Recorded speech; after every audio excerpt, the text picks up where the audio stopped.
Okay, friends, I wanted an Easter adjacent episode, and I couldn't even think of one. And then I thought The Passion of the Christ, No. aka the highest grossing foreign language film in the United States.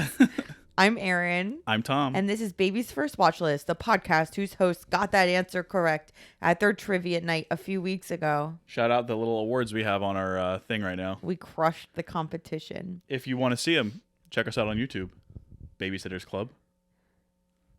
Check who out? Us. Oh, yeah. So you can see the little Dundies we have here. Yeah, we won those, and there's mints at the bottom. Yep.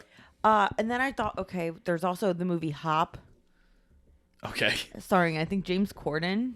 Okay, yeah, perfect. Exactly who I want to be watching. And then you could do Peter Rabbit. Are there any Passover movies? I don't know.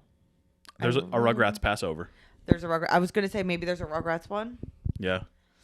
but I think that might be it. The Ten Commandments, Prince of Egypt. Yes. Okay. Fun ones. Prince of Egypt is Yeah, it fine. probably is fun. So today we are discussing the 1988 genre-less Who Framed Roger Rabbit? Yeah. No question mark. No question mark. I felt a little betrayed by that. I'm wondering, instead of like, Did you read about it? I saw that there were a ton of other titles. No. Well, that's not what I saw. Tons. But then they went with that. But my thoughts are, instead of like, who framed Roger Rabbit? It's about who framed Roger Rabbit. No. There's just a thing in the industry about not wanting to have question marks in titles. Oh, really? Yeah, according to the producers of this movie. Well, I like a question mark. Yeah, well, there's a few. There's like Who's Afraid of Virginia Woolf? That doesn't have a question mark? It does. Okay. Are We There Yet? Yeah. Are We Done Yet? I I was presume going to also. say, are we done I yet? presume also does. I actually have a little bit about that here. There's also a movie called They Shoot Horses, Don't They? Which was a big like awards winner back in whatever decade it came out. Yep.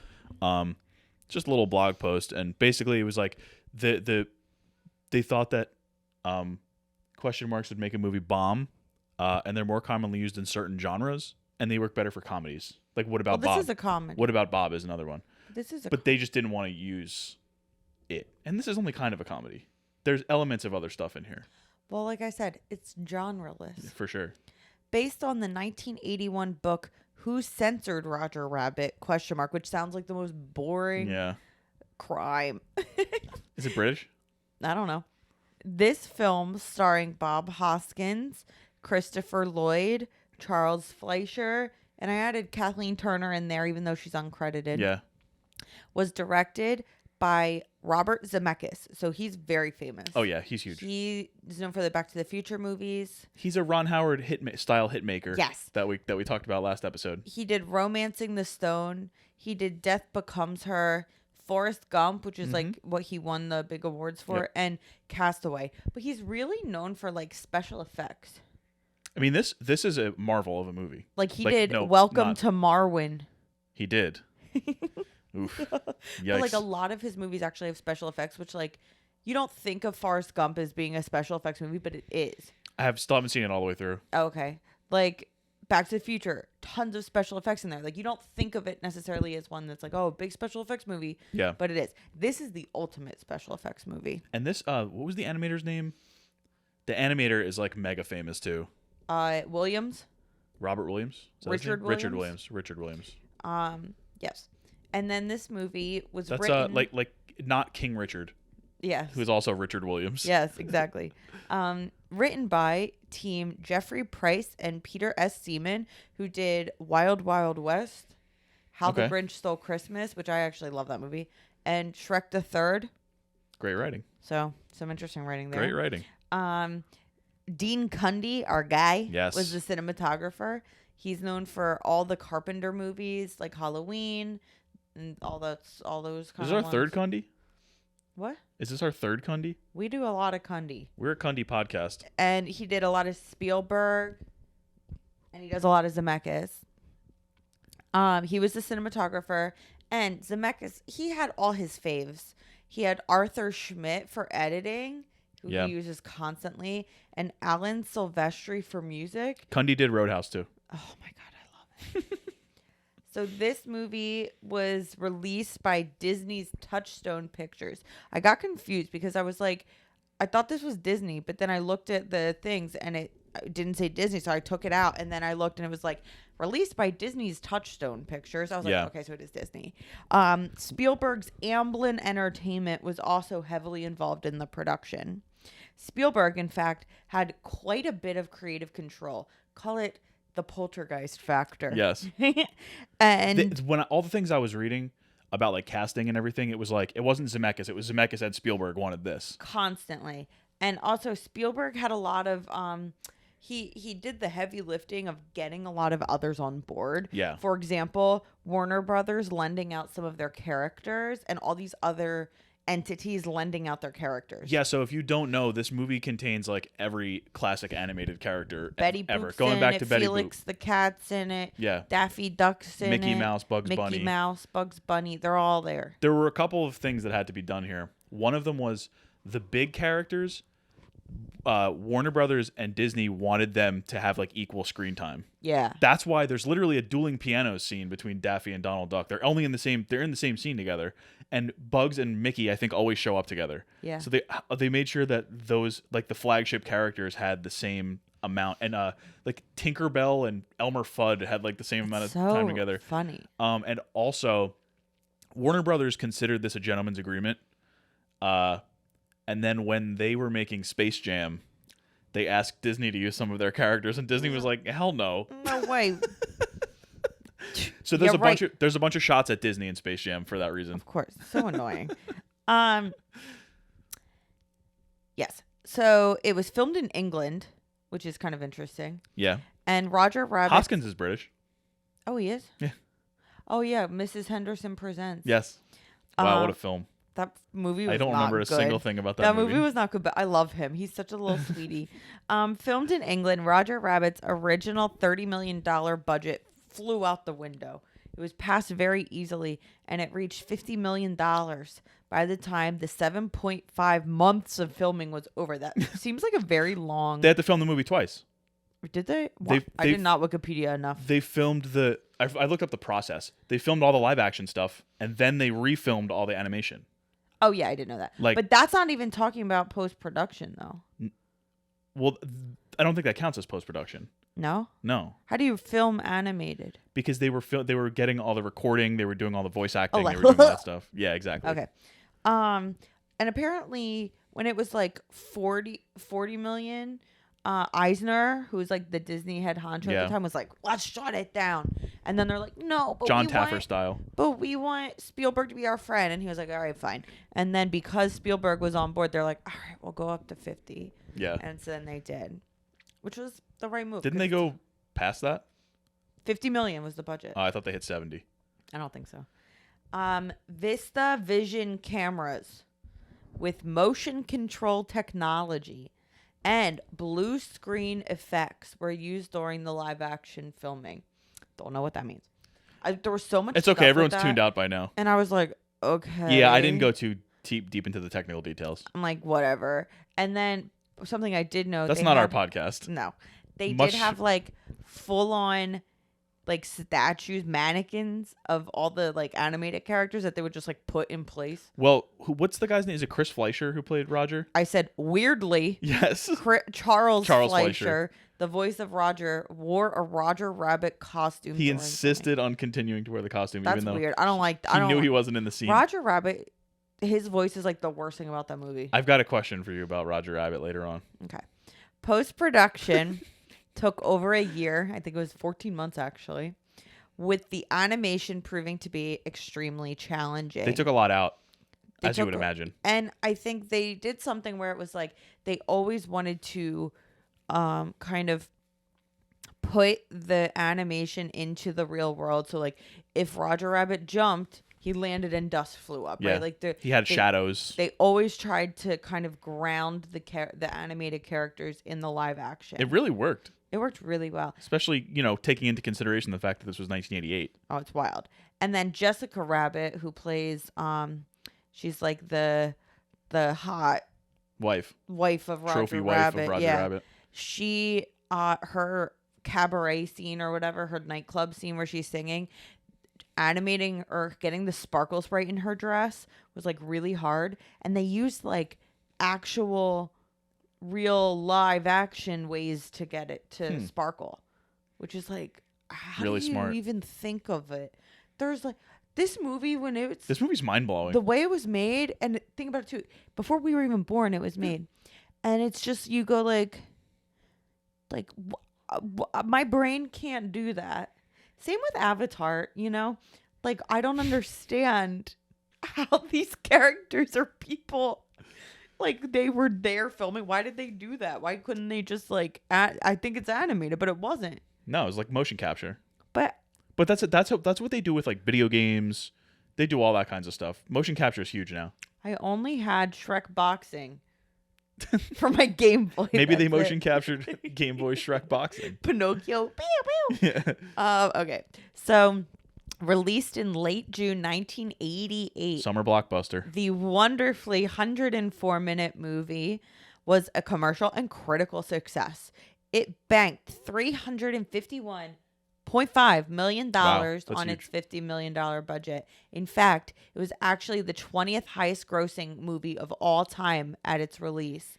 And it was second in the year 1988 to Rain Man. I wonder how much of that is due to the fact that it was using the Disney and like I don't know what I'm sure. I don't know what the marketing campaign looked like, because if you're trying to bring in people like kids for this movie, this is not really a kids movie. I think it was the highest grossing animated movie at the time. Kids too. in the 80s were allowed to watch this, but it's not really Yeah. a kids movie. No, it's And not a kids what's movie. interesting is it came 2 years after Howard the Duck, which was a major flop. Is it PG-13? It would have been PG-13 under like the regular rules, but at the time it was only PG. Okay. Yeah, it probably should have been PG-13. There's a lot of like innuendo and Yes, stuff in a it. ton. And Sylvester says, it's about a murder. yeah. And There's like, guns. There's guns and there's like melting stuff. They People curse a melt. little bit too, don't A they? little bit, I think. Like literally, like a guy gets smashed by a like falling thing, and he's like smashed on the ground. Oh yeah. I was like, There's a lot of deaths in this movie. a lot of deaths. Okay. It currently has a 97% fresh rating on Rotten Tomatoes, and it landed on 43 different critics' best of lists at the end of the year. That's a lot for this movie. It's funny. And in the 80s, when there weren't as many critics as there are now. Yeah, true. It was nominated for many awards, including 6 competitive Oscars, winning Best Film Editing, Best Sound Effects Editing, Best Visual Effects, and in addition to that, Richard Williams, the animation director, won a Special Achievement Award. Deservedly so. Yeah. Who Framed Roger Rabbit is now a cult classic, and it helped, they say on Wikipedia, it helped bring back animation's popularity in Hollywood. They said it like ushered in the golden age, Well, you know, that kind of Little thing. Mermaid was the next year. Right, exactly. And you would say that's the beginning of like the Disney. Isn't that the beginning of the Renaissance. Disney It Renaissance is. period? A promised sequel was never completed, but But did you see like no. it was going to be like how Roger and Jessica met.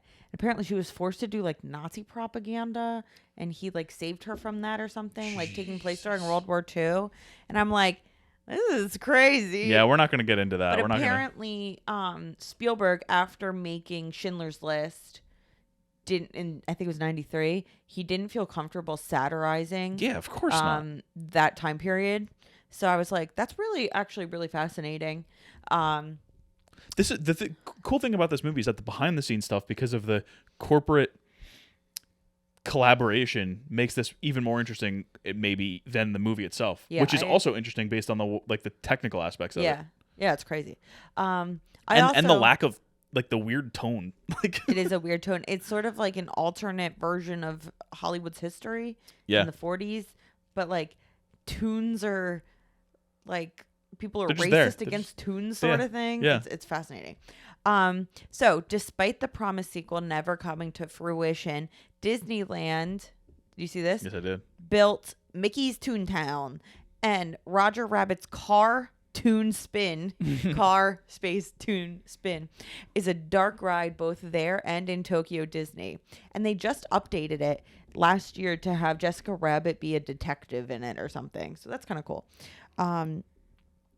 Animated shorts, I think there were 3 of them, video games, and a comic book series were also released, afterwards. The Library of Congress. Who Framed Roger Rabbit 2 is in development. Okay, yeah, I believe Apparently. that's going to happen. Yeah. The Library of Congress chose it for preservation in 2016 for being like culturally relevant. and that whole thing, Significant, yeah. And in 2022, just last year, Chippendale's Rescue Rangers was seen as a quote spiritual sequel of sorts to Who Framed Roger Rabbit, with a cameo from Roger Rabbit himself. And a cameo from Tim Robinson. Yeah. So that's kind of cool. I like that idea that they're doing a similar thing with other characters, mixing April, that what are you doing? animation and real life live There you go. action, and playing into that satire. Yeah. It's really interesting. I also find like Marcel the Shell, which came out last year, To be a mix, yeah. kind of like that mix of live action and animation, which is so cool. But I would have expected more movies like Roger Rabbit. It's probably just so expensive and so hard to Probably pull off. very difficult to make. And I saw, who did they want? They wanted one director, Terry Gilliam, and he said no because he was too lazy. He said, I was literally lazy and I didn't want to make this movie. I did see that they didn't want John Cleese to play Judge Doom because they thought that nobody would take a member of Monty Python seriously as a villain. Well, and Tim Curry, it was like the opposite. They found him too too scary. scary. Yeah. Christopher Lloyd is a perfect happy medium. mix. Tim Curry would have been too scary. He's so scary. He played Tim Curry's- it the he next played 2 Nigel years Thornberry. later. Yeah. Pennywise. Yeah. 2 years later. Nigel Thornberry. Smashing. All right, that's all I got. All right. Plot summary time. Let's do it. We open in a world where humans and cartoon characters, or as they're called in this universe, Toons, Toons. regularly interact in animated shorts and films, with Toons residing in an area of Los Angeles known as Toontown. I actually didn't write this part, but it opens with like a little short being filmed with this wacky rabbit, Roger Rabbit, and his co-star, who's a baby. And basically, the baby is wreaking havoc, and Roger Rabbit is babysitting, and things are going crazy, and Roger Rabbit's getting like knives thrown at him, and he's getting stuck in the oven, and he's getting like all this stuff's happening, and then you find out that it's a movie set, and like Roger Rabbit's the star of the movie or whatever, and the director Raoul is like yelling at him because he keeps flubbing his lines, and because he was seeing birds instead of stars, like it was in the script.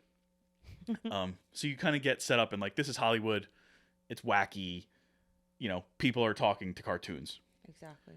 So Private Detective Eddie Valiant, played by Bob Hoskins, which is a great name. It's a great I love name. Eddie Valiant.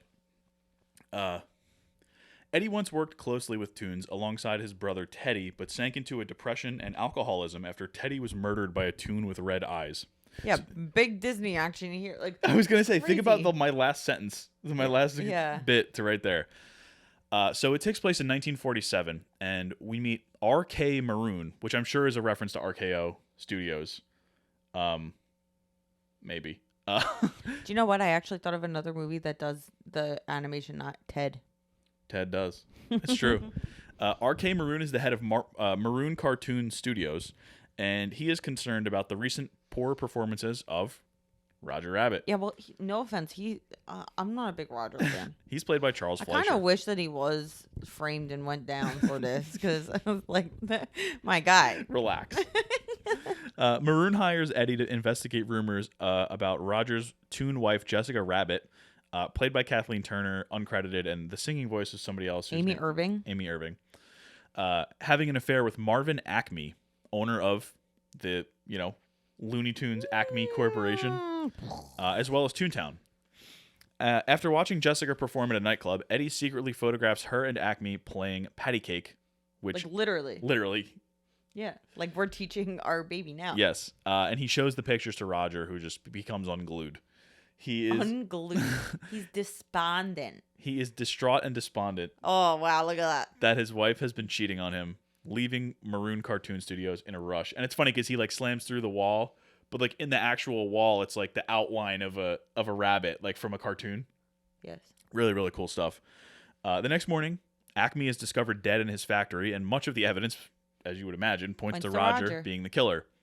While investigating, Eddie meets Judge Doom, played by Christopher Lloyd, Toontown's sinister superior court judge, who uses a chemical substance known as the dip, capable of destroying the otherwise invulnerable Toon. So like in that opening scene, like I said, Roger's getting hit with all this stuff. He probably had 55 concussions in that first scene.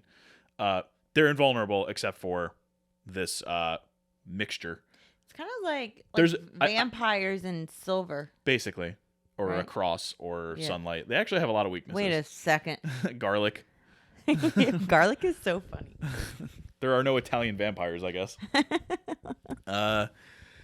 Eddie later runs into Roger's Toon co-star, Baby Herman. Oh, by the way, the baby from the first scene is actually like a 50-year-old man. I don't like Baby Herman. He freaks me out. I like Baby Herman. Who tells him that Roger is innocent and that Acme's missing will, which will give Toontown's ownership to the Toons, may be the key to his murder. In his office, Eddie finds who else but Roger, being like, man, I need to hide. I know he died. I know he got killed. I didn't do it. And he's begging Eddie, who's, again, a private investigator, to help exonerate him. Eddie's like one of those hard-boiled detectives. Yeah. Private guy. Type. Yeah. Eddie reluctantly hides Roger in a bar where his girlfriend Dolores works. I love Dolores. Dolores is literally queen. Dolores has incredible hats. Do you like the name Dolores? I don't. For a baby? I don't. Jessica approaches Eddie and says that Maroon forced her to pose for the photographs so that he could blackmail Acme. So, at this time, Doom and his Toon weasel henchmen... all of them always have some sort of weapon. Yes, whether it's a knife, a switchblade, a gun. It's always something. Yes. They discover Roger, but he and Eddie escape with help from Benny, who's a Toon taxi cab. Yeah. And he's like asking if they saw the baseball game last night. Yeah. He's like, how about those Dodgers, the Brooklyn Dodgers? It's like, dude, you're a car. Where are you seeing this? Who are the Dodgers now? L.A.? L.A., which fits. Yeah. They flee to a theater where Eddie tells Roger about the tragic loss of his brother, Teddy. As they leave with Dolores, Eddie happens to see a newsreel, because back in the day, there were newsreels at theaters. That's where a lot of people got their news, which is random. And this newsreel details the sale of Maroon cartoons to an entity called Cloverleaf Industries. And it's a mysterious corporation that bought the city's Pacific Electric Transit system shortly before Acme's murder. It's just like, again, this is a Disney movie. That plot is straight from Chinatown. Right. Eddie goes to the studio to interrogate Maroon over the sale and figure out what's going on. He leaves Roger to guard outside, which was a bad move because Roger has shown his ineptitude over and over again throughout this movie. He's just annoying. He's hit in the head with a frying pan and kidnapped by Jessica. She says to keep him safe. She throws him in the trunk of a car. Yeah, it's her husband. Maroon tells Eddie that he blackmailed Acme into selling his company so that he could sell Maroon Cartoon Studios, then admits he did so out of fear for the safety of the Toons. Suddenly, before he can reveal the consequences of the missing will, he's murdered with a gun by an unseen assailant. Eddie spots Jessica fleeing the scene and, assuming she is the culprit, follows her into Toontown. And he's like in the cartoon world now. Once he finds Jessica, she reveals that it was Judge Doom who killed Acme. Oh my. And Maroon. And that Acme gave her his will for safekeeping, presumably during the patty cake sesh. Smart. But she soon discovered that it was blank. Why? Doom arrives, and he and the Weasels capture Eddie and Jessica.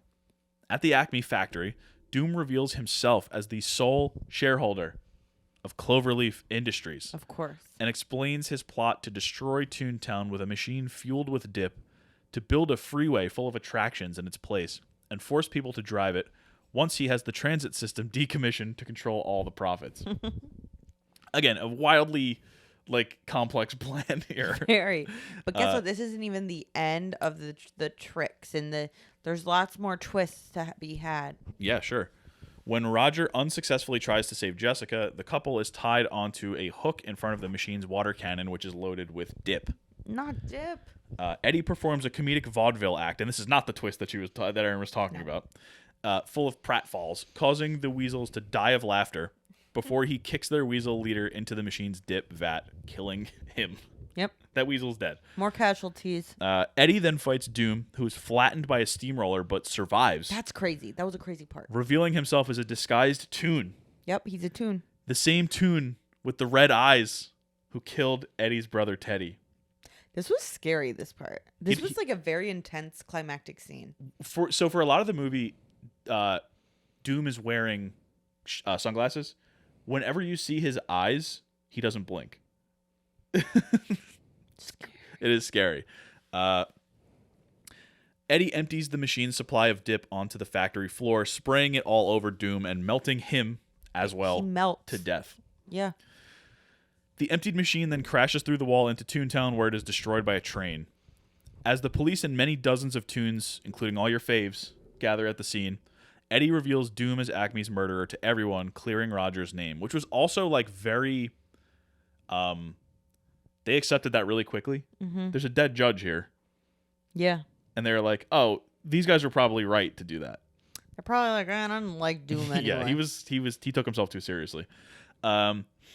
Eddie also discovers that Roger inadvertently wrote a love letter for Jessica on Acme's will, the blank piece of paper. But Acme's will was written in disappearing and reappearing ink. And Toontown's ownership is handed over to the Toons. Having regained his sense of humor now that he had avenged his brother, Eddie happily enters Toontown with Dolores alongside Roger, Jessica, Bugs, Marvin the Martian, Tasmanian Devil, Porky Pig, everybody, Daffy Duck. Yeah, the whole squad. Mickey, Donald Duck, Goofy, and then the end is like the thing where like the everything goes to black and there's like the little circle in the middle, and Porky Pig says, "That's all, folks." Yep. And that's the end of Who Framed Roger Rabbit? No question mark. Great movie. Great movie. Okay. So I guess like this movie was so detective-y and noir-y. It was. So what are some of your favorite detective and noir-ish stories, whether it's TV or movies? Well, if we're talking like noir and not just necessarily like murder mysteries, we've talked about a lot of them in the past because there was like a huge boom from like the 40s to the early 70s. Yeah. Like literally decades worth of noir films. I loved Sunset Boulevard. Good. That's one. What's one of yours? Well, from back then, Chinatown's great. Yeah, 72. You can't beat it. 74, I think. 74. But if I'm thinking noirish, newer, how about the first season of Jessica Jones? Sure. That movie was, or that TV show was so good. Yeah, it was. It was great. And then the second season was so bad. So boring. And well, all those Netflix Marvel shows were just like 3 episodes too long. My God, endless. But the first season I really liked. I like noir movies. LA Confidential is another popular one. Rebecca is one of my favorites too. I gotta watch that. Yeah. I like them because they are very cool stylistic wise. Yeah. Zodiac's a noir, right? Yeah. Maybe. Okay. It's got that Fincher-ness to it, so it doesn't remind me of a noir. A little edgy. A little bit of edginess. No, very crisp looking. Oh yeah, that's kind of what I'm kind of talking about that, mean? but like the look of it, it's just very crisp. So what do you think of when you think of noirs? I think of Chinatown. Okay, but what would be the difference, like in the presentation of it? Like black and white. Oh, it has to be black and white. It doesn't have to be shadowy. Chinatown's not black and white.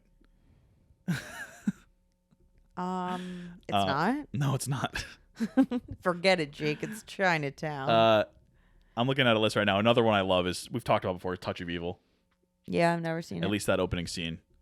I mean, the rest of it's really good too, but the opening scene is the one that's like what you get from it.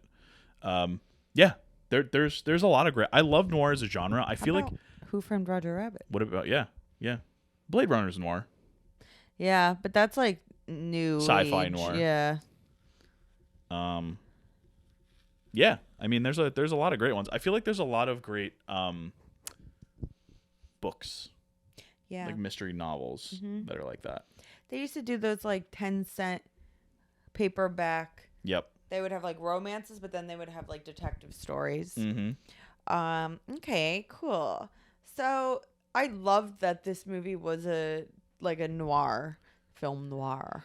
It's a creative concept. It's so for a movie that uses these like wacky characters. Yeah, I love it. So what genre would you like to be made into one of those half animation movies? And let's say with kind of crazy characters like our known ones. Because we also got this with Space Jam, a sports movie. Yep. I love Space Jam. I know that it was not a very popular movie critically. It's when it came nostalgic out, for us. but for us, it very. It's got much, Wayne Knight. It's got Bill Murray. It's the whole thing. Yeah. Um. Charles Barkley's in it. Yeah. So what's another genre that you would want to see? I feel like there's a way to do like a romance movie, like a A24 style romance movie with like the Cartoon Network and Nickelodeon characters. I like that. Yeah. Who would fall in love? I don't know. It's whoever the Lord picks. The Lord being whoever's animating and writing the movie. I would like maybe a French New Wave film. Yeah. With like Goofy. Yeah. Just sort of like smoking cigarettes and like being like aloof. Like, what is love? Yeah. But like, speaking whoa. for some reason having a French accent, but it's in English instead of just speaking French. Yeah, exactly. Yeah. Okay. Yeah, that's very Disney. Yeah. Okay, yeah. So I think that would be good. Well, I wrote that this movie reminded me of like if like a 90s kid was making it, it would be the what is it? I wrote the Powerpuff Girls fighting Timmy Turner, Cosmo, and Wanda on the set of like Mad Max Fury Road. Like that's what the tone of this like. It's like such a like it's all over the place. Yeah, that would be interesting, like a road trip action movie. Yeah. Yeah, exactly. Yeah, that would be fun. Yeah. And like Mad Max Fury Road has like the group of women that are with Tom Hardy, so just make that the Powerpuff Girls. Perfect. Yeah. Now I love Bob Hoskins in this. This movie is also relevant for another reason besides the fact that it's Easter. Okay, you ready? Yeah, go for it. I actually took a screenshot. Okay, so basically Bob Hoskins played Mario in the Mario Brothers original movie. Live action 1993. Yes. And so a new one just came out. Literally #1 movie in the world as we speak. It is possibly going to be the top grossing animated movie of all time. Really? Yeah. It might beat Frozen 2. Bob Hoskins, originally played Mario. Yes. And John Leguizamo, I think, was Luigi. And Dennis Hopper, I think, was the villain. Who wasn't Bowser, he was King Koopa. Okay. And so Bob Hoskins, I have this from Twitter. Okay. Where it says, I don't know what this is from. I didn't even know it was a game, Hoskins says, bemused to the interviewer. It was my kids that told me. They said, "What's your next film?" And I said, "Super Mario Brothers." "Oh, that's the game." "Oh, what?" "Yeah, here, and this is you." And I saw this thing jumping up and down and thought, I used to play King Lear. That's great. I love that. So I love good. that. So that's my boy, Bobby Hoskins. And I just thought he was so perfect in this role. Yeah, it's somebody with enough gravitas where like he's a legitimate actor. Yeah. It wasn't like you had like Arnold Schwarzenegger in this movie. Right. No disrespect to Arnie, it's my guy, but like you had to have somebody who was it's we mention him pretty often, but it's like Michael Caine in A Muppet Christmas Carol. You have to play it so serious. You got to buy in. You got to play it like a heart attack. Who would you want to play Eddie Valiant now? I have someone in mind for my personal. You go first. I have a couple. I think that our best bet is Joaquin Phoenix. He was one of my considerations, because but not the one I ultimately just went think with. he's so serious. I think he would think he was in it. Like he would have trouble getting out of it. Yeah, he'd be like, "Is there a frog in my hair?" Yeah. Just as much as I would like to see him host the Academy Awards, I would also would love Cate Blanchett. Cate Blanchett's great. I think I would love to see Brian Tyree Henry. Yep. Play him. I think that would be a really good one. Because Brian Tyree Henry has enough of like the eye roll factor from like I'm thinking of him in Atlanta. He would be a really good he's the perfect. He played a detective in something. Yes, he did. But I don't remember what it was. I'll look it up real quick. Go ahead. But he has that perfect, I can just picture him in a trench coat. Child's Play. He was a detective. He was, yep. And The Woman in the Window. I was going to say, it was one of those, like Gone Girly type movies. Yeah, Woman in the Window. Yep. So, which I read that book. Sucked. Apparently, the movie was even worse. He also played the police officer who is Miles Morales' dad in Into the Spider-Verse. Yeah, so he kind of does that. Yeah. Which is cool. I mean, obviously, a Daniel Craig would never be wrong. Yeah. For but that. like Daniel Craig, I feel like he's almost ruined it for himself by doing the Knives Out stuff because he's so funny. Exactly. So you have to play it serious. In this role, I don't know if he would work if he was doing like his Bond stuff. I guess I kind of think I would want someone older though. Now that I'm thinking about it, the two people that I have here are people that I don't know if I've ever seen smile. Okay. Michael Fassbender and Tom Hardy. They're good, but they're still young. Well, I'm not talking about them being old. You put Who's that on like a character actor that's old and like grumpy? Old and grumpy character actor? Yeah. I feel like there's a million of them. Yeah. But a lot of them are. The thing is, like a lot of times the characters now are like there's like a secret heart to them. Yeah. So like your Michael Stuhlbarg in like Call Me by Your Name. Oh, let's do Michael Stuhlbarg. Yeah. I think he would be a great one. Yeah. What about Ben Affleck? He'd be perfect. Going off our Affleck fest from last let's episode. do it. I think Ben Affleck actually would be a very good one. Yeah, because he would be like, it's like this role. You have to be like, you don't have time for this. And oh my god, Ben Affleck doesn't have time for anything. You have to be exhausted. You have to be exhausted. And he's exhausted. Yeah. Yeah. That's good. I like that. Yeah. I also have a couple for Judge Doom. Okay. I think the obvious is probably like a Ray Fiennes or a Michael Shannon, but I want Benicio del Toro to be Judge Doom. He'd be a good one. I think he would be a little bit off the wall because like Christopher Lloyd, I feel like is an out of the box choice for a character like this. Yeah, I agree. And it's not like he's good in everything because like he's wacky in Back to the Future, but he's not evil. No. But he plays evil and wacky in here. Yeah, he's both wacky and evil. And I think that Benicio del Toro can play a good guy or a bad guy really well. Yeah. So he was my choice for that. I didn't ask you. Those just popped into my head as I like that. Yeah. Yeah. Got any other questions? I have one comment and that's it. My one comment is this. I am so not one of those, they could never make movies like this anymore. But with this one, I would find it very, very surprising if Disney and Warner Brothers, maybe less so Warner Brothers, but especially Disney would lend out their characters to a movie, not a movie like this, like where, they're mixing with other content, whatever, but a film noir where they're like working at nightclubs and there's murders and people are like alcoholics and stuff. I really would be surprised if I saw that nowadays. So it was really interesting to me that this was a big Disney production where like they hung their hat on this one. Yeah. They were like, this is going to be what saves us or whatever. Well, I think a lot of it is because of how much they trusted Spielberg. Yeah. And it would have to be somebody who's facilitating it like that. It would probably still be Spielberg, honestly. Yeah. If a movie like this was to get made. Literally. It would have to be somebody who was very trusted and very crowd pleasing. Yeah. Or Ron Howard or someone like that like is, you know what you're going to get. You know it's not going to be controversial. Maybe Even like a Jon Favreau or something. Maybe something like that. Or like, yeah, like I could see like. Because he's done Marvel, he's done Star Wars, both now Disney properties. Yeah.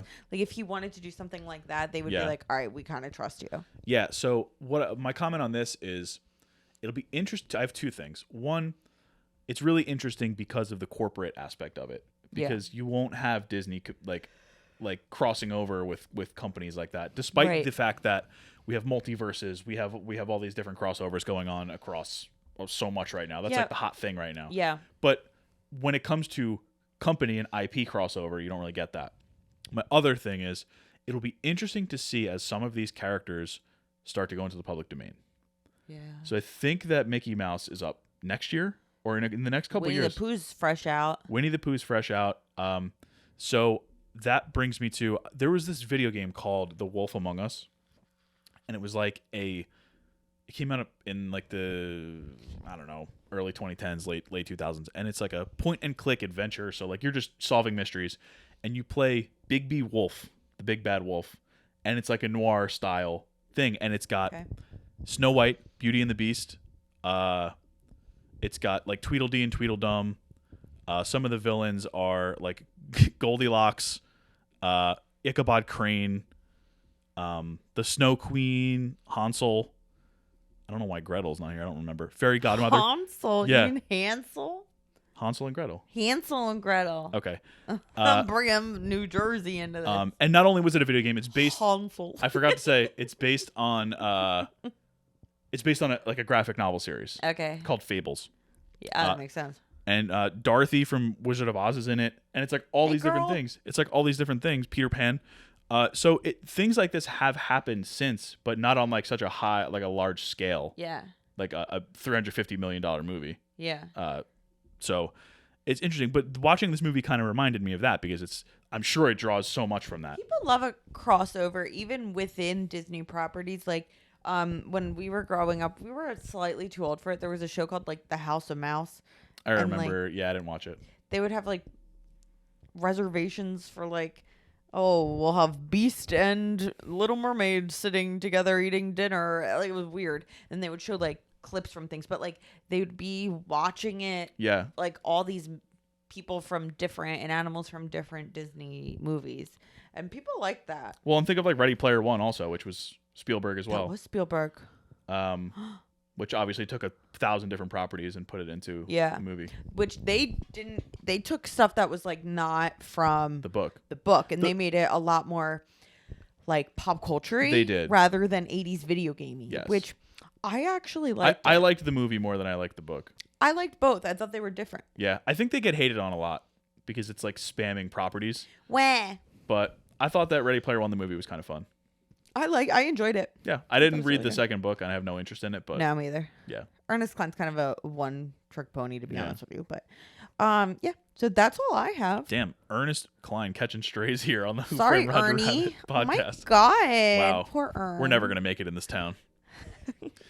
Would you ever leave our baby alone with an anthropomorphic rabbit? Do you even need to ask that question? No. Yes. Oh, no. no.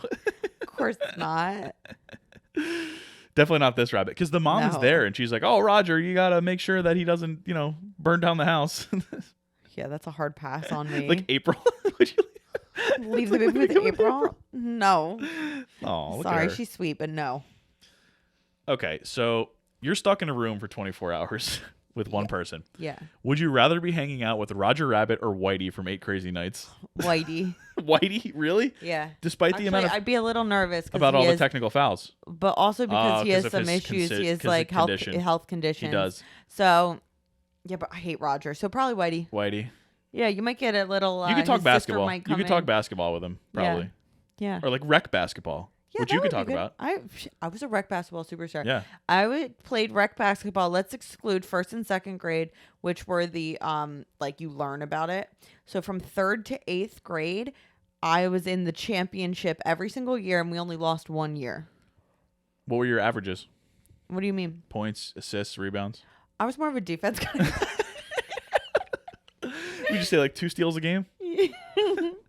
I was good. Okay, shut And up. you wore knee pads and elbow pads, correct? I wore knee pads, not elbow pads. No elbow pads? no need. Okay.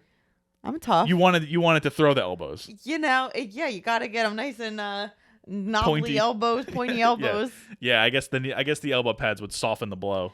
The year that we lost to, I was like devastated. Just absolutely devastated. I usually Did you was. were you always on the team that like had the best kids every year? No, here was the thing. Okay, so it was my dad and Mr. Fitz were always teaming up together. So you automatically got me and Molly. Okay. And Molly was like good. And then I was good. I was Sure. good, okay? I didn't say a Oh word. my I'm God. just asking your He numbers. was like, how many points did you score? Like, shut up. I'm just asking your true shooting percentage. So we automatically got like 2 pretty darn good players. Molly was like legit good. I was fine. And then A hard-nosed defender. a hard note, literally, yeah. And I could see the court, playmaker. I was good at that too. I could see the field in every sport I was like, played. wish I could do that. I just couldn't do anything with it. Totally. And so they knew because like they played and, Mr. Fitz is a really good coach and my dad's a very good assistant coach.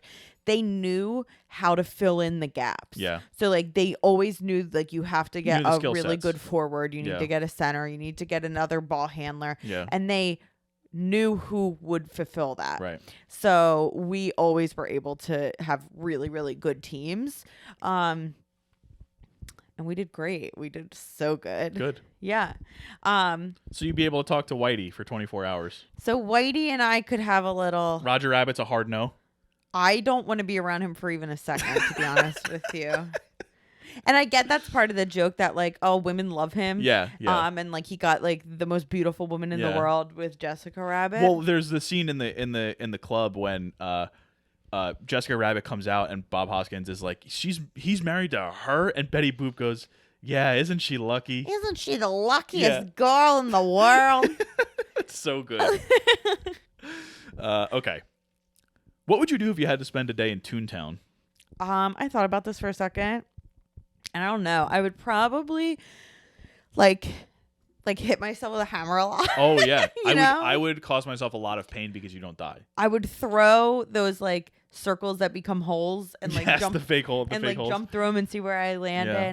I would probably like go on roller coasters Yeah. that like did stuff that like humans can't do. Yeah, You know, you gotta exploit the lack of like gravity and things that's like exactly what I would do. I would find all the things and then like go crazy. Like I would like get into a pool, but like the pool is on a cruise ship that like swings back and forth, so like Yeah. you can see what the pool is like. Yeah. Stuff like that. Yeah, I'm all about that. I would do like, I would go in the ocean and breathe, Yeah, like that kind of thing, and see the mermaids and whatever, you know, yeah. all that kind of stuff. I would do like the Scooby Doo thing where they get like the 15-layer sandwiches and you can eat the whole thing because your mouth can go as yeah, like a big as you Dagwood want. sandwich sort of thing. Yeah. I would totally do that, like that kind of stuff. Yeah.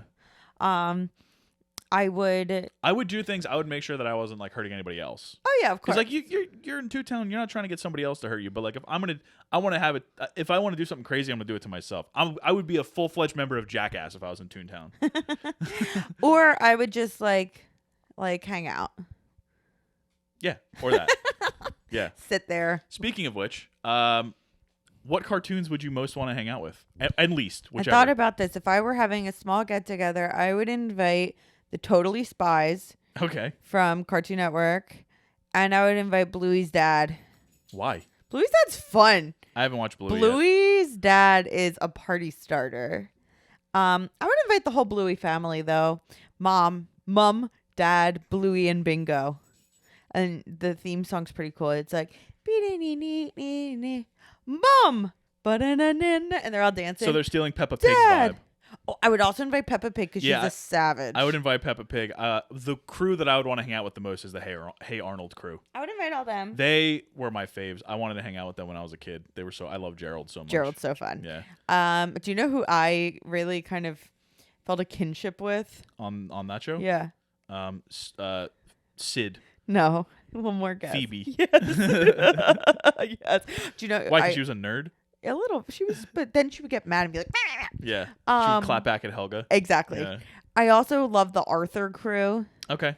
DW. I wasn't Love. I watched Arthur.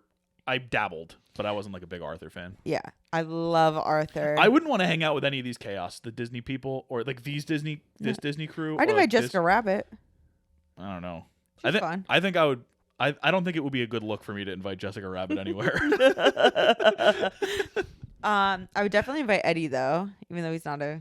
Yeah, well, he has shown the ability to go to Toontown, so I would say he counts. Yeah, he vibes. He's invited. Yeah. Yeah, so I definitely would. Anybody you would like definitely keep off the invite list besides Roger? I'm gonna say this with my whole chest. Invader Zim is never showing up to my freaking Toontown party. No, Invader Zim definitely is not. out. I would hire a Gur. Definitely not Invader Zim. Gur I can be talked into, but I would have like I would hire like the him from Powerpuff Girls. Oh my God, and, yeah. And Mojo Fuzzy Jojo? Lumpkin and Mojo Jojo, and their only job is to keep Invader Zim from getting into this place. Let me tell you something right now. Neither Ren nor Stimpy's coming. No way. Ren and Stimpy that was the one show. I get a lot of headaches. I just came out off like 4 weeks of having headaches every single day. Ren and Stimpy gave me a headache every single time I watched it. I'm not a big Ren and Stimpy fan. Horrible. Yeah. Sorry no. to my Definitely don't like them. I don't like Stimpy the heads. Angry Beavers. I like the Angry Beavers. No Ed, no Eddie. I liked them too. They're not What invited. about Rolf? Who? He was their like friend with the blue hair. Who's the plank of wood? Plank? He's the only one Plank's invited. invited? Plank is the only Not one Jimmy? invited. Only Plank. Okay. Plank is the only one. All right. I also would invite Phineas and Ferb. Okay, that's fair. Perry? Oh, yeah. And Doofenshmirtz. Yeah. Yeah. The Proud Family is invited. Doofenshmirtz is like Judge Doom-esque, but like more whimsical He's fun. and dumb. Yeah. Yeah. I will probably... I was going to make a really bad joke that I'm not going to say on camera on who I wouldn't invite. Okay. I'm not going to say. Okay. I'll just tell you after. Okay. Because I was thinking of some PBS people. Okay. Which I don't even think this one's PBS anymore. But I I don't know what you're talking about. No. Oh, I think I do know it. Yes, I think I do. I don't think it was PBS, but I know. I think it was Nick Jr. Yep, I think you're right. I know exactly what it I'm is. not invited. No, absolutely not invited. No. No Jello at this party Oh either. my Yeah, that's a hard pass. Yep. I don't think he could make it anyway. Yeah, so some good ones there. I would probably invite anyone from Disney. They all seem like they've got their stuff together. There's trauma there. Oh, really? Who's not invited? Who's not invited? I would prefer not to have the Disney or the Warner Brothers crew there because they're both like Mickey Mouse is a freaking he's out of control. Main character syndrome. No one's ever told Mickey Mouse no. You know? Yeah. Yeah, He's you're probably right. you know, he's never been told no. He's always been the golden child. Yeah. I don't like that. Mickey, you're not invited. Wow. I mean, honestly, Our Mickey's invited. Our real estate agent. Always without a doubt. Yes. My God, so dumb. And you know what? Let's throw in Miss Rachel. Miss Rachel gets the invite. Okay. I was unhinged. Yeah. Speaking of, we're gonna segue. We segued into that one. We're gonna segue out. Is this the most unhinged movie you've ever seen? Do you know what is Tree of Life? Tree of Life is unhinged. Tree of Life is We're gonna have unhinged. some cinephiles listening to this that are gonna be like okay. mad at the Tree of Life slander. I was shocked when I watched that movie. It was so bad, Tom. It was really bad. Who directed it? Terrence Malick. And Terrence Malick, you know what? I really liked A Tree of Hidden Life. Tree of Life is on like every single list of like the best movies of all time. Yeah, Ebert was like obsessed. Yeah. And I'm watching it, I'm like, well, what am I missing? We were turned off in the early, like probably the first third of the movie when there was a reenactment of like the Big Bang. And it was like everything that goes to and leads up to this person's life. The whole thing, Terrence Malick has a thing. It's like dreamy vignettes. He does dreamy vignettes. He does like the voiceovers, dreamy voiceovers. I like the style. Like of questions where it's like, what is your favorite color? Yeah. Is it purple? Like, it's just like, why am I listening to this? And there's no answers to anything. And this is just like, I think it's a kid's like growing up in the 50s and flashbacks to his childhood. Yeah, and it's Brad Pitt as him as an adult, and then Sean Penn as him as like a super adult. Yeah. Or is Sean Penn his dad? I don't remember. Maybe I didn't get this movie. Jessica Chastain's in it. The cast is great. But then, like, you're a third of the way through, and then it's like 45 minutes of screensavers. Yeah. Of like, this is the Big Bang, and then there's dinosaurs, and then there's birth, and then there's this and that. And I'm just like, sorry, Brad Pitt was the dad. And Sean Penn's Sean the Penn adult. was the Okay, son. yeah. Okay. And I'm just like, what? It is the weirdest movie, and people go nuts for it. It's unhinged. It is. But not in the fun way. Yeah. We should do it for the podcast one day. No, that means I have to rewatch Yeah, it. I think it would be fun to revisit it, like in not soon, but like in a couple years. Also, unhinged in a bad way. Blonde. Closer.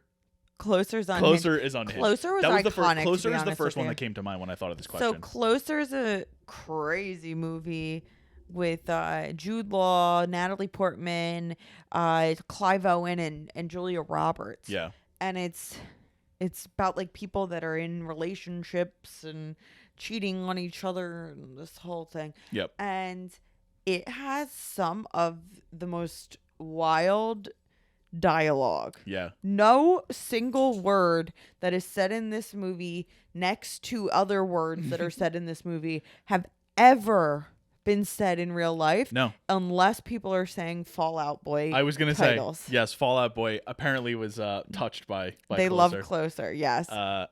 But I enjoyed it. Honestly, I did. It's fun. It's fun. It's fun because it's unhinged. It's not a good movie, but it's fun. What about what movie's like sort of low key unhinged? Phantom Thread. Yeah, it is. Phantom Thread is savage. Yes, savage, and like just the fact that like where the plot ends up. You have to get the camp of it. Yeah. Yeah. Well, we loved it the first time, and then we were like, we was cracking up for in some the movie reason. theater. We were like caught ourselves quoting it like 2 months after we saw it. Shout out Movie Pass. It was one of our Movie Pass movies. Yeah. Yeah, that's definitely one of them for me. There was another one I just saw. Oh, Unfaithful. I love that movie. It was like a erotic thriller kind of thing with Diane Lane, Richard Gere, and some French guy. Amazing, French? Amazing movie. Yeah, but it's Argentinian. Is he Argentinian? Maybe. Is he French? I don't know. I don't know what it is. But yeah, I feel like a lot of those types of movies are unhinged. I like anything. I haven't seen like that. I haven't seen Fatal Attraction. I haven't seen like Basic Instinct. I've never seen Basic Instinct. I imagine that those movies are somewhat like that too. Fatal Attraction is like that. Yeah, I love movies. Was like that Adrian Lyne also? Might be. Glenn Close, Michael Douglas. So good. It's so good. Yeah, well, Adrian Lyne. Sorry, not Lyme of the disease. Shout out Lyme disease survivors. I'm one of you. Yeah. Adrian Lyne did Unfaithful. He did Fatal Attraction. He also did Deep Water. Oh yeah, that's the Ben Affleck and Ana de Armas one. And he did the Lolita '97 one. Yikes. Yeah. So he's known for a bunch of like weird crap. Jacob's Ladder. He did Flashdance as well. Oh, we gotta watch that. You know what I really want to watch is Showgirls. Okay. I hear that's absolutely off the wall. Hustle and Flow is unhinged. Hustle and Flow. Terrence Howard in that movie is wild. Yeah, Maine. Mine. Every other word, Maine. Yeah, I loved him. I loved him in that movie. That's a great one. The best thing about it though is what? That it's an MTV movie. No. What? Oh, that they won the Oscar for it. Well, yeah, of course, but also that the Memphis Grizzlies play it at the arena constantly. People go nuts. Yeah. What's it's the hard song? out here for a pimp? No, it's the. Oh, it's the other one. The trick. What is that? Whoop one? That trick. Yeah. Whoop that. What? Whoop that trick. Yeah, they just played in the arena during like timeouts. And the fans They go wild. Nuts. Yeah. I love it. So good. Well, there was the video of like Steph Curry and Draymond Green like dancing to it in the Memphis. It's the best. It's the best. Well, it kind of reminds me of like, okay, I took a Hannah Frankson 2010s hip hop ride. Yeah. Because I'm in Peloton. Yeah, it's for Peloton. I'm in the Philly sports like arena, and guess what song was on there? And I was like, I have to do it. What song was on there? What Philly song? 1, 2, 3, 76ers? No. By a 2010 song. Oh, Dreams and Nightmares by Meek Mill. Dreams and Nightmares by Meek Mill. Because they played it during like the Eagles Super Bowl run from like 2017 or whatever it was. Philly goes nuts for That's Dreams a great and song. Nightmares. That's a great, especially a workout song. Well, I was hyped. Yeah. I was really. Yeah. I didn't even realize my feet were moving. Was that the song that was in Creed also? Yes. I think, well, Meek Mill was in Creed. I like his songs. I don't know if that one is. I think it is when he's not. I looked up Creed songs and I got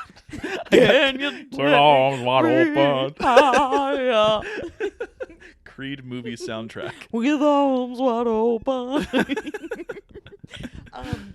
I think it reminds me of the scene where he's training and they're the bikes in Philly. Yeah. It was Check by Meek Mill. Okay. They also had The Fire by the Roots. Why is Meek Mill so good? Meek Mill has hits. Like he has hits. So I'm a Boss with Rick Ross. Come on. She said that she was in a nightclub in Miami and she was like shocked. She was like scared. Like everybody knew every word to that song. So I love when a place just takes hold of, like, who was it? Was it Philly or was it the other team for the World Series that did Dancing on My Own? I think it was Philly. I don't know. That like they went nuts for Dancing on My Own. Well, it's like when in 2009 when they spammed Empire State of Mind for when the Yankees won the World Series. Yeah, I just love it. But the Hustle and Flow is unhinged. Wild movie. Yeah. Yeah. So let's see. I don't know if I have any other questions. I think that's it. I like this movie. What's your favorite scene? The climax of the movie where it's the big reveals. When Doom, gets flattened. And you're worried about the dip. Yeah. Getting all the tunes and stuff. It's really, really well done. I agree. I think that was my favorite as well. and you get Eddie. His hero's journey concludes. You get a lot of a lot of character development from him, which I like. What's the best quote? I'm not bad. I'm just drawn that way. That's the famous one. That's like the iconic one. That's what Jessica Rabbit says to Eddie when she's like flirting with him in his apartment. So good. I also have a couple more. I have Roger Rabbit saying, a laugh can be a very powerful thing. Why? Sometimes in life, it's the only weapon we have. Aw, that is so true. I believe that. I'm very pro. Especially in traumatic experiences. I am very pro making jokes, laughing. We joke around a lot of times, like around like death and stuff. And like people might be like, "That's really weird," but like it's just how we process. Yeah, that's how it's important. I love using humor and finding humor in every possible situation that you can. Yeah. I'm not saying it's always possible, but when you can, why not? And finally, I have one by Judge Doom in that final sequence that actually sort of sums up Los Angeles. I think. At least the movie's depiction of Los Angeles. I've never been there. He says, "You lack vision, but think about it. This is what his vision for Los Angeles is, and like what he thinks is the most beautiful thing that Los Angeles could be. You lack vision, but I see a place where people get on and off the freeway, on and off and on, all day, all night. Soon, where Toontown once stood will be a string of gas stations, inexpensive motels, restaurants that serve rapidly prepared food, tire salons, automobile dealerships, and wonderful, wonderful billboards reaching as far as the eye can see." And then he closes the quote with, "My God, it'll be beautiful." Cut to La La Land's opening scene. Literally the opening scene of La La Land. That's awesome. I love that. I have a couple comments. The oven in the first scene. Did you see what the brand was? No. The scene when like Roger's like filming the movie and he it's hotter now, like hotter than hell. Oh my God. I also wrote, judging by this rabbit's behavior in this first scene, I'm not sure if anyone framed him.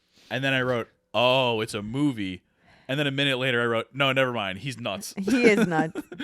I spotted a couple of movie posters in the in Maroon's office. Okay. One of them was Herman's Sherman's. And another one was Pistol Packing Possum. And I read in the trivia that Pistol Packing Possum, whenever Maroon is in the room, Pistol Packing Possum's gun is pointing at him. As like a foreshadowing, and his eyes are red. Cool. So I think that's a reference to Doom being the red-eyed guy. There you go. Yeah, it's pretty cool. I wrote, oh wow, Dumbo cameo, looking creepy as ever. I don't remember what point in the movie I wrote this, but I wrote, Roger is going through it. He looks horrible. It might have been when they were in Dolores's bar. Yeah.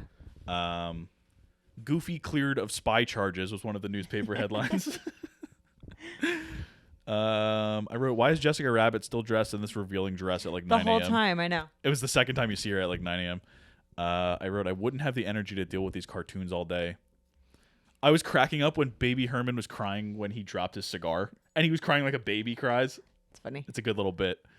And then I wrote, what a gruesome death for Judge Doom. It really is. First he got like smushed. Flattened. And then he got, all right, I got some trivia. melted. Trivia, Ebert, and then we'll head on out of here. Every frame of the movie that featured a mixture of animation and live action had to be printed up as a still photograph. This is where a lot of this budget came in. So crazy. An animator would then draw the particular illustration for that frame on tracing paper set on top of the photo. The outline drawing had to be hand-colored. Once that was done, the drawing had to be composited back in the original frame using an optical printer. So they would like fuse every single frame. Every frame. For this movie, animation director Richard Williams, again, not the King Richard guy, set out to break 3 rules that were previously conventions for combining live action and animation. Okay. First, move the camera as much as possible so the toons don't look pasted on flat backgrounds. Yeah. Second, use lighting and shadows to an extreme that was never before attempted. Mm-hmm. And 3, have the toons interact with real-world objects and people as much as possible. And they did. Those are 3, I would say, hallmarks of this movie. Mm-hmm. Casting. Yeah, there's so much. There were so many Eddie Valiant people, I didn't even write them all down. The big one was Harrison Ford that they wanted. They wanted Harrison Ford. His price was too high. They also wanted Bill Murray. But yeah, but he is weird with getting roles, right? So neither of them was able to get in touch with him. That's it. Yeah. Time. He's very idiosyncratic when it comes to roles. Yeah. Oh, that's what you're saying? Like yeah, the way that So through you the have to process. like call his phone and leave Yeah. a voicemail and like the whole thing. He said that he was in public when he read that Zemeckis had said that, and he read it in like a newspaper or whatever, Hollywood Report, whatever it was, and he said, I screamed because I would have loved to play that role. Definitely. He would have been good. There's a test. If you go on YouTube, there's like a 40-minute test of a scene just like showing the animation, and it's Roger walking through an alley with Eddie, but Eddie is played by Joe Pantoliano from The Sopranos and Memento. He's Ralphie from The Sopranos. Yep. And it's dark, but you see his face, and it's like he's good. He was good in that scene too. Oh, like I'm he sure would have been he'd be great. great. I don't know if he was considered for the role, but he did the screen test, which was really cool. Eddie Murphy turned it down. He would have been great. He said he didn't really understand it. Yeah. But then later on, he said he regretted it. Of course. That's one of those types of movies where it's like, On go paper, real wrong. on paper, it's probably like, Like, they tried Howard the Duck. yeah. 2 years prior, Right. and it was already a major flop. Right. Howard the Duck's pretty good. I'm going to say that, but whatever. Others that were considered among many, I just wrote down a few names: Leslie Nielsen, Sylvester Stallone, Robert Redford, Jack Nicholson, Mickey Rourke, and Kurt Russell. Great names. All of them would have been great in their own ways. For Roger, the only one that I saw, did you see who was considered for Roger? No. Paul Rubens.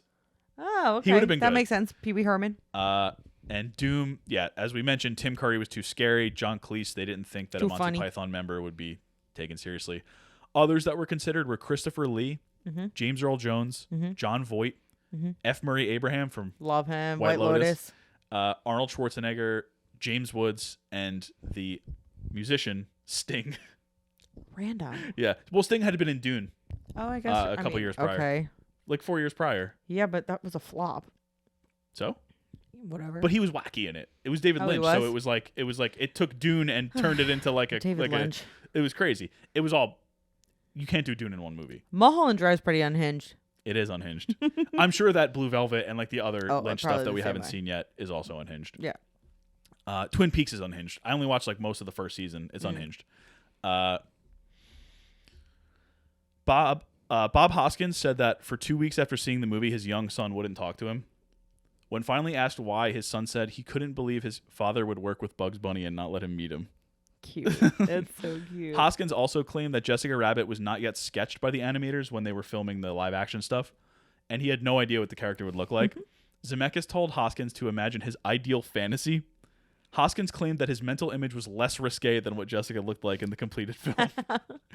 And he also had to do a lot of his acting in front of a green screen. This is what I picture when I think of Joaquin. He only visualized the cartoon characters that were added later. In a 1988 interview for Danish television, which Joaquin, of course, would do, he said, "I had to learn to hallucinate to do it. After doing it for 6 months, for 16 hours a day, I lost control of it and sort of had weasels and rabbits popping out of the walls at me." He didn't take another job for a year. Yeah. Okay, so I have here with an estimated production budget of $70 million. Oh, This was the most expensive film produced in the 1980s. crazy. And it had the longest on-screen credits. I mean, it makes sense. Yeah, oh yeah, both of those things make sense. Especially just buying the licenses for the characters wild. alone. Initially, there were to be 7 weasels to parody the 7 dwarves. Their That's names, a lot, though. Their names were going to be Greasy, Sleazy, Wheezy, Smartass, Psycho, Stupid, and Slimy. The tunnel through which Valiant drives to reach Toontown is the same tunnel from Back to the Future 2. Cool. When they do the hoverboard race. Yeah. There's graffiti in the Toontown bathroom that says, in all caps, "For a good time, call Allison Wonderland," with quotes, "The best is yet to be." In one of the early versions of the script, Judge Doom was revealed to be the one who killed Bambi's mother. Funny. Very funny. And finally, the dip that kills the Toons is made of turpentine, acetone, and benzene, which are paint thinners that were used to remove images from like cartoon cells. So Perfect. it literally kills cartoons. Great. It's genius. It's good stuff. Great movie. Yeah, great movie. That was a blind spot for us. Oh, for sure. I can't believe I'd never seen Yeah, it. I'm working on a list of blind spots right now, so maybe we'll do some of them for the podcast. Yeah. A couple of them here and there. Yeah. So does Who Framed Roger Rabbit make Baby's first watch list? Yeah. Yeah, probably not right away again. No, probably not. This is probably like a teenager movie, I would say. Even middle school, honestly. Yeah. I mean, there's nothing. I meant like 13, not like yeah. 18. Yeah. It's got to be in that point where like they're still entertained by the cartoon aspect of it, but like kind of get some of the other jokes. Yeah, maybe not all the jokes, but some of the jokes. Yeah, absolutely. Yeah, I agree. Definitely. It was awesome. Yet again, the streak continues. 43 movies and counting. I think this is 43. Yeah, so that's that. Oh my God. Next week we are on break. We're doing a spring break. We haven't taken a break since we started, except for that week we had COVID. We all had COVID. But yeah, so just for 1 week. But please, next Tuesday, instead of an episode, follow us at Baby's First Watch List on Instagram, because we're going to have our Molly Ringwald poll. You're going to get to choose, as we've done 2 or 3 times in the past. This time it's going to be 3 Molly Ringwald movies and John Hughes. It's going to be Pretty Do in it in Pink, order. No, do it in order. 16 Candles, Pretty in Pink, No. and The Breakfast Club. No. 16 Candles, The Breakfast Club, Pretty in Pink. Yes. And you get to choose which one. Pick the right one. In our Instagram stories. So please do that. And we're going to do it, I don't know, let's say noon Eastern time on Tuesday. Set your watches. And if you don't have an Instagram, just text us. Yeah. Or reach out to us in some way. TikTok us or something. Rate, review, subscribe, follow, and then we will see you in 2 weeks for... What was the other movie we were doing? Molly Ringwald. Oh, yeah, duh. Oh, my God. And then, yeah, see, we need a break. We need a break. Yeah, and then by then we'll have our May movies picked out and all that. If you have any requests, let us know. I had one in mind. Okay. But I forgot. Okay. But I'll remember. I'll remember. Yeah. All right. So that was Who Framed Roger Rabbit, and we will see you in 2 weeks. Adios. Have a happy Easter, happy Passover, everything. Enjoy.